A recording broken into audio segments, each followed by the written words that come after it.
Hey, you're in the garden with Keith Ramsey. Today we're talking about fall plants in the garden, and this is a fun one for me because pansies are my favorite flower going into fall. They're one of the sturdiest flowers. They have a they've taken on a bad name, being a pansy.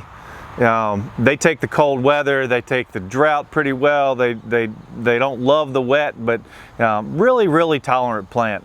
It works in our area. It'll work from about October into September, beginning of October, all the way through until about May. Usually I recommend people pull pansies out while they're in almost the last bit of prime that they have, so that you can get your spring annuals in. So it's a plant that really does well. But one of the keys to pansies is picking the right timing. And that timing is kind of the end of September through the end of October.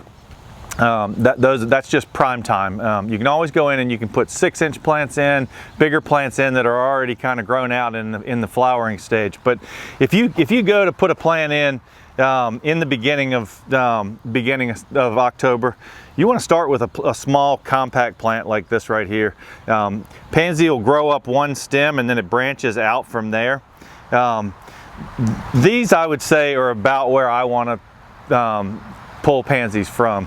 When you get to here, this is kind of the end of their lifespan in a flat. This is when we would take them back to the farm, pinch them back, grow them out into a larger plant. If you pick a plant like this, a lot of times they're going to have more flowers on them. They're going to have these longer stalks. What I usually recommend doing is pulling them back. And the other thing is, if you put them in early and they grow stalks, go ahead and pinch them back to there. It causes the whole plant to branch. It'll give them a week or two without flowers, but then you've got really exceptional flowers going all winter long. Sometimes you have to do a little more brutal pruning to a plant to have it fill out and do well. Besides pansies going in the fall, cabbage and kale over the last few years are just a great foliage plant. Past foliage, they'll flower out in the spring. It's a great pollinator plant, and it'll good for the bees. Lots of pollen, lots of nectar. Creeping Jenny, everybody knows about creeping Jenny. There's ivies, there's ajugas, there's lots of other plants that'll work. But you take creeping Jenny and you put it in a pot like this. You add the cabbage to the back of it. That kind of blend of foliage and flowers really works well. And these are all things that are gonna, creeping Jenny is a perennial plant. Put it in the front of your annual bed and leave it in the front of your annual bed, or put it in a pot and leave it in the pot. Just prune it back as it needs. Over the last few years, there's been 1,000 new introductions of heuchera. This one in particular is Midnight Rose.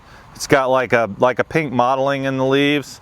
All kinds of different contrasts. So another good accent plant. When you put it with, this is what I would call the old traditional pansy, yellow blotch. I'll go with a new variety, 3-4 years in a row, and then I come back to yellow blotch, because yellow blotch is one of the first pansies out there. But you take that, use it in the foreground, or use it in the next to a pansy with creeping Jenny in the front of it, and it just does a great job. And you can see how many different colors there are here. Lots and lots of foliage, lots of contrast, and again, these guys bolt in the spring.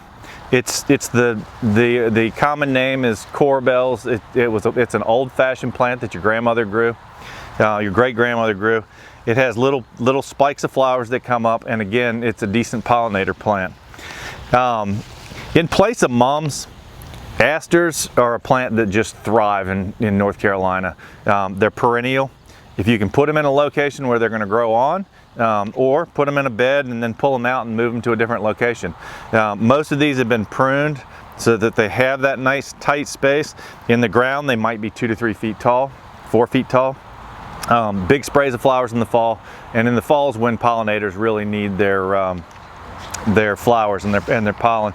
Don't ever be afraid to mix in some perennials into your annual beds or your pots. something that could stay for 3 or 4 years, or or switch it out each time and just move it back to the garden. But coneflowers, the yellowfinches eat the seed out of it as they spin. Hummingbirds, butterflies, a little bit of everything hits coneflowers. Chapel Hill lantana is a yellow lantana that Michael Durr came up with while he was up here in North Carolina with his daughter. He found it growing in his backyard and introduced it while he was here, or shortly after he went back to Georgia. But phenomenal plant, and the perennial lantanas are a great pollinator plant. They're going to attract hummingbirds, butterflies, bees. They're very perennial when you get them in the right location. The only problem with a lantana is they're late to come up. It's a hot weather plant, so don't be out there digging around looking for it in April or early May. It's probably going to be mid-May or early June before you really see a ton of activity from it. But then it's going to bloom all the way until frost. So it's just a perfect plant. A different aster. One of the more native asters. These guys are perfect in the landscape, and it's a permanent plant. It'll 3 by 3, 4 by 4, something like that. And then the old mum. Mum, to me, has no perennial value whatsoever. It's a great sign of fall. Get yourself a bale of straw, 2 mums. It makes a statement, and then pick it up and throw it away. It's kind of like a poinsettia in my mind. It just doesn't have that much value in the landscape, but it's a perfect. I love the smell of them. Reminds me of growing up in my mom's florist.